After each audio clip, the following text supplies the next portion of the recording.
Silicon ಸಿಟಿಯ ಆಡಳಿತ ಚಕ್ರಕ್ಕೆ ಶೀಘ್ರದಲ್ಲೇ ವೇಗ ಸಿಗಲಿದೆ. ಕಳೆದ ಹಲವು ವರ್ಷಗಳಿಂದ ನೆನೆಗುದಿಗೆ ಬಿದ್ದಿದ್ದ ಜಿಬಿಎ ಚುನಾವಣೆಗೆ ಕೆಲವೇ ತಿಂಗಳಲ್ಲಿ ಚಾಲನೆ ಸಿಗಲಿದೆ. ಮೇ ತಿಂಗಳಿಗೆ ಜಿಬಿಎ ಚುನಾವಣೆ ನಡೆಯುತ್ತದೆ ಅಂತ ಸಚಿವ ರಾಮಲಿಂಗಾರೆಡ್ಡಿ ತಿಳಿಸಿದ್ದಾರೆ.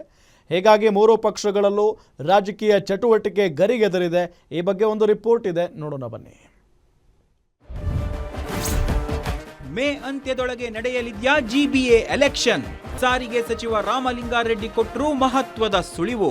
ಬೃಹದಾಕಾರವಾಗಿ ಬೆಳೆದಿರೋ ಬೆಂಗಳೂರು ಮಹಾನಗರದಲ್ಲಿ ಕಳೆದ 6 ವರ್ಷಗಳಿಂದ ಜನಪ್ರತಿನಿಧಿಗಳ ಆಡಳಿತ ಇರಲಿಲ್ಲ.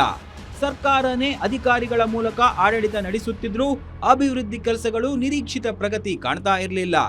ಬಿಬಿಎಂಪಿ ಅವಧಿ ಮುಗಿದು ವರ್ಷಗಳೇ ಕಳೆದಿದ್ರೂ ಚುನಾವಣೆ ಮಾತ್ರ ನಡೆದಿರಲಿಲ್ಲ. ಇದರ ಬೆನ್ನಲ್ಲೇ ಆಡಳಿತ ಯಂತ್ರಕ್ಕೆ ಚುರುಕುಗೊಳಿಸುವ ನಿಟ್ಟಿನಲ್ಲಿ ಬಿಬಿಎಂಪಿಯನ್ನ ಮರುನಾಮಕರಣ ಮಾಡಿ ಜಿಬಿಎ ಅಂತ ಘೋಷಿಸಲಾಗಿತ್ತು.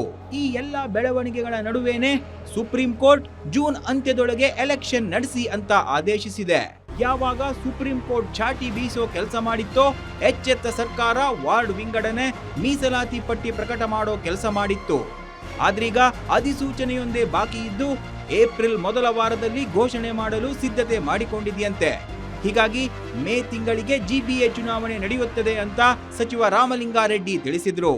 ಜಿಬಿಎ ಮೇ ಏಪ್ರಿಲ್ 6ಕ್ಕೆ ಫೈನಲ್ ನೋಟಿಫಿಕೇಶನ್ ಆಗುತ್ತೆ.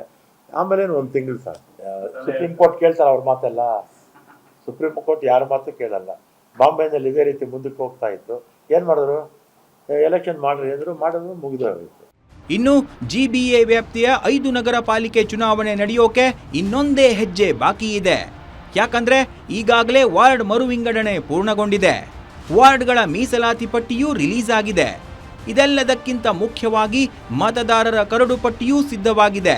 ಸದ್ಯ ಚುನಾವಣಾ ಅಧಿಸೂಚನೆಯೊಂದೇ ಬಾಕಿ ಇದ್ದು ಏಪ್ರಿಲ್ 6ರಂದು ಪ್ರಕಟಣೆಯಾಗೋ ಸಾಧ್ಯತೆ ಇದೆ. ಒಟ್ನಲ್ಲಿ 6 ವರ್ಷಗಳ ಸುದೀರ್ಘ ಕಾಯುವಿಕೆಗೆ ಶೀಘ್ರದಲ್ಲೇ ತೆರೆ ಬೀಳಲಿದೆ.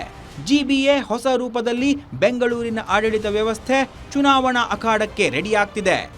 ಏಪ್ರಿಲ್ ಮೊದಲ ವಾರದ ಅಧಿಸೂಚನೆ ಪ್ರಕಟವಾದರೆ ರಾಜಧಾನಿಯಲ್ಲಿ ಅಸಲಿ ರಾಜಕೀಯ ಶುರುವಾಗೋದ್ರಲ್ಲಿ ಯಾವುದೇ ಅನುಮಾನವಿಲ್ಲ. Ullas S Kiruvase, guarantee news, Bengaluru.